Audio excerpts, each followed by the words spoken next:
Hello বন্ধুরা, তোমাদের সঙ্গে আজকে একটা সত্যযুগের ভিডিও নিয়ে হাজির হয়ে গেলাম। হ্যাঁ, সত্যযুগ বলতে ওই যে দুর্গাপূজার সময় আমি আমার প্রিয় মানুষটা আলিপুরদুয়ারে ঘুরতে গিয়েছিলাম, সেই ভিডিওটা তো করা হয়েছে, কিন্তু ভিডিওটা এডিট করে ভয়েস দিয়ে ছাড়াই হয়ে ওঠেনি। তো আজকে একটু গ্যালারি ঘাঁটতে ঘাঁটতে দেখি যে ভিডিওগুলো পরেই আছে, আমার কথা আটকে যাচ্ছে, কথাই বলতে পারছি না, তো ভালো লাগে না। যাই হোক, তো দেখো রাস্তার ভিউটা কি সুন্দর লাগছিল গাড়ি থেকে, একদম জাস্ট ওয়াও। মানে ক্যামেরাতে যত সুন্দর লাগছে সামনে আরও বেশি সুন্দর লাগছে, তাই একটু ভিডিও করে নিয়েছি, দেখতেই পাচ্ছ খুব ভালো লাগছে কিন্তু দেখতে। যাই হোক, তো আমরা কোথায় ঘুরি না ঘুরি সবটাই তোমরা দেখতে থাকো।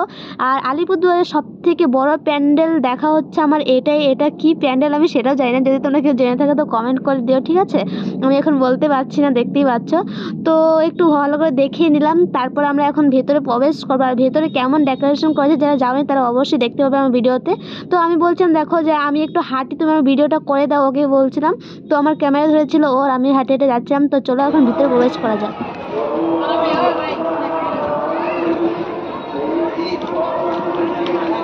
বন্ধুরা, তোমরা তো দেখতেই পারলে যে ভেতরে ডেকোরেশনটা আসলে হয়তো ক্যামেরাতে সবটা ওঠেনি, কিন্তু সামনের থেকে যদি তোমরা দেখেছো, যারা দেখেছো তারা অবশ্যই জানো যে কত সুন্দর সাজিয়েছে ভেতরে, সত্যি খুব সুন্দর হয়েছে।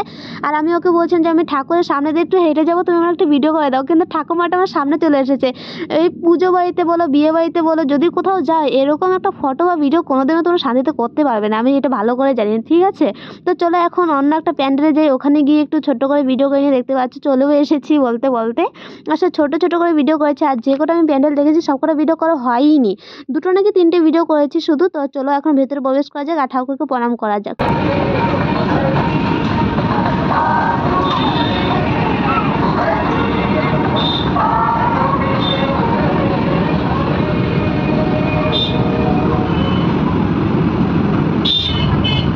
দেখো আমরা এখানে ঠাকুর দেখে এবং কি ঠাকুর প্রণাম করে এখান থেকে বেরিয়ে পড়েছিলাম। আসলে আমরা আলিপুরদুয়ারে গিয়ে যেই টোটোটা ভাড়া করেছিলাম সেই দাদাটা বলেছিল যে 5টা নাকি 6টা প্যান্ডেল দেখাবে, 200 টাকা লাগবে, তাও বেশিক্ষণ মানে দাঁড়িয়ে থাকা যাবে না।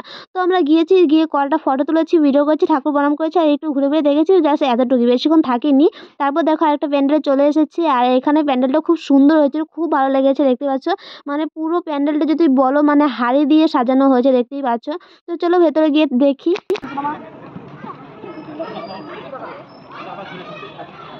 নিচের দিকে তাকাইতে লাগে।